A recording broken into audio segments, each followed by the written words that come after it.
जय माता दी दोस्तों। आज इस वीडियो में हम आपको वैशाख मास में सुनी जाने वाली अमावस्या की व्रत कथा के बारे में बताएंगे। इसके साथ ही हम आपको ये भी बताएंगे कि अमावस्या के दिन पीपल के पेड़ की पूजा क्यों की जाती है और पीपल के पेड़ की पूजा करने से आपको क्या लाभ प्राप्त हो सकता है। इसके साथ ही पूजा करने से जुड़े कुछ नियम भी जिसके बारे में आप सभी को जानना बहुत ही ज़रूरी है, वो भी हम आपको व्रत कथा के बाद बताएंगे। इसके अलावा हम आपको अमावस्या की पूजा विधि के बारे में भी बताएंगे। तो अगर आप हमारे चैनल पर नए हैं तो प्लीज़ हमारा चैनल सब्सक्राइब कर लीजिएगा, और अगर आपने सब्सक्राइब कर लिया है तो इस कथा को लाइक जरूर कर लीजिएगा और अपने परिवार वालों के साथ शेयर करके कमेंट में जय श्री हरि विष्णु लिखना बिल्कुल भी ना भूलिएगा। तो चलिए सुनते हैं वैशाख अमावस्या की व्रत कथा। पौराणिक कथा के अनुसार प्राचीन काल में धर्मवर्ण नाम के एक ब्राह्मण हुआ करते थे। वो ब्राह्मण बहुत ही धार्मिक प्रवृत्ति के थे। वो हमेशा व्रत और उपवास किया करते थे और ऋषियों मुनियों का आदर किया करते थे और उनसे ज्ञान ग्रहण करते थे। एक बार उन्होंने किसी महात्मा के मुख से सुना कि कलयुग में भगवान विष्णु के नाम के स्मरण से ज्यादा पुण्य किसी भी कार्य में नहीं है।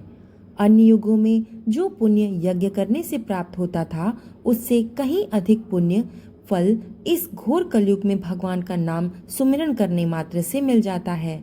धर्मवर्ण ने इस बात को आत्मसात कर लिया और सांसारिक जीवन को छोड़कर संन्यास लेकर भ्रमण करने लगे।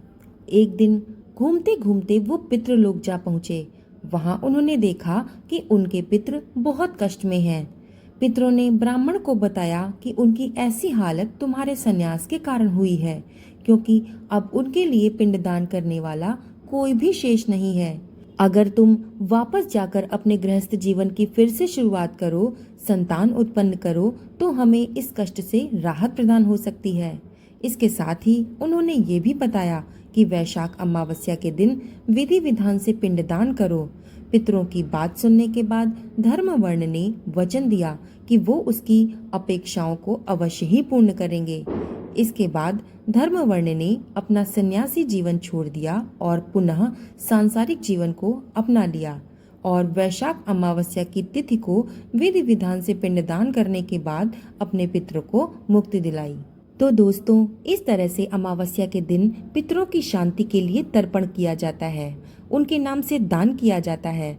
इसके साथ ही अमावस्या के दिन विधि विधान से पूजा करने और नियमों का पालन करने से पितृदोष से होने वाला नुकसान से भी बचा जा सकता है। अब आइए जान लेते हैं कि इस दिन पीपल की पेड़ की पूजा क्यों की जाती है। श्रीमद् भगवद गीता में भगवान कृष्ण ने पीपल के वृक्ष को स्वयं का ही एक स्वरूप माना है।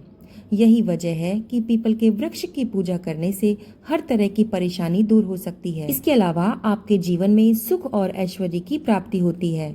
ऐसा माना जाता है कि पीपल के पेड़ में सभी देवताओं का वास होता है, इसलिए अमावस्या के दिन पीपल के पेड़ की पूजा मात्र करने से आप उन सभी देवी देवताओं की पूजा कर लेते हैं।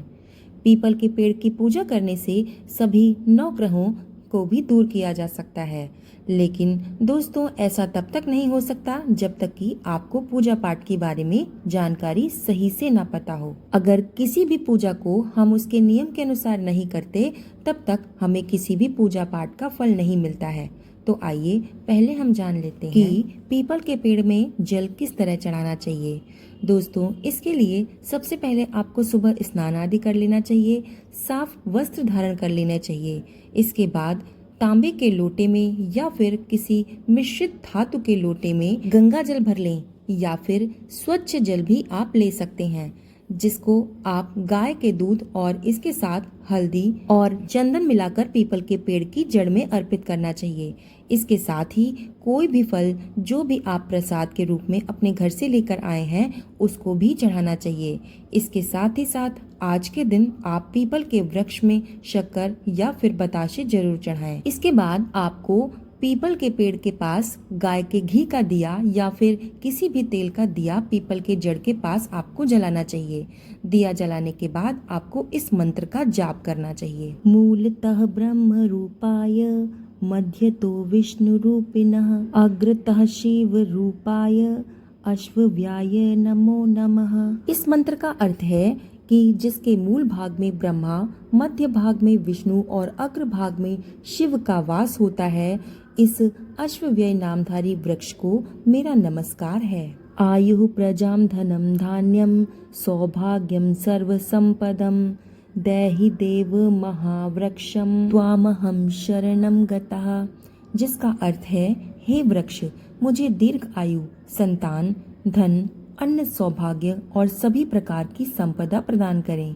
मैं आपकी शरण में आया हूँ। इन दोनों मंत्रों का जाप हमें पीपल के पेड़ की पूजा करते वक्त करना चाहिए। इसके बाद पीपल के पेड़ के वृक्ष की 3 बार परिक्रमा करनी चाहिए। इसके साथ ही ब्रह्मा विष्णु महेश का भी ध्यान करना चाहिए। ऐसा माना जाता है कि अमावस्या के दिन विशेष रूप से पीपल के पेड़ की पूजा करनी चाहिए। और ये भी कहा जाता है कि अगर आपके घर में पितृ दोष है तो ऐसे में आप पीपल के पेड़ की पूजा करने से पितृ दोष से होने वाली परेशानियों से भी काफी हद तक बच सकते हैं। इसके लिए आप अमावस्या के दिन किसी नदी के किनारे पीपल का पेड़ लगा सकते हैं और इसकी नियमित रूप से आपको 40 दिन तक देखभाल भी करते रहने चाहिए। आपको देखभाल करनी है कि पेड़ कहीं टूट ना जाए, कहीं सूख ना जाए, और ऐसा करने से परिवार में सदस्यों की अकाल मृत्यु का भय भी दूर हो जाता है। क्योंकि जिस घर में भी पितृदोष होता है उस घर में परिवार में क्लेश रहता है, सदस्यों के बीच में हर समय मनमुटाव रहता है, परिवार का हर सदस्य किसी न किसी बीमारी से घिरा रहता है।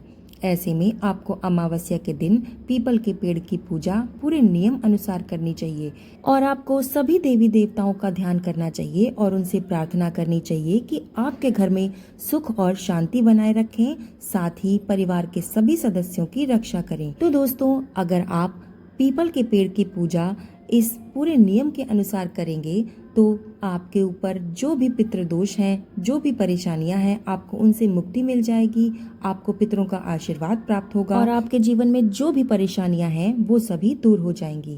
तो दोस्तों, आज का वीडियो आपको कैसा लगा हमें कमेंट में ज़रूर बताइएगा और कमेंट में जय श्री हरि विष्णु लिखना बिल्कुल भी ना भूलिएगा। इस वीडियो को ज़्यादा से ज़्यादा शेयर करके वीडियो को लाइक कर दीजिएगा और चैनल को सब्सक्राइब कर दीजिएगा।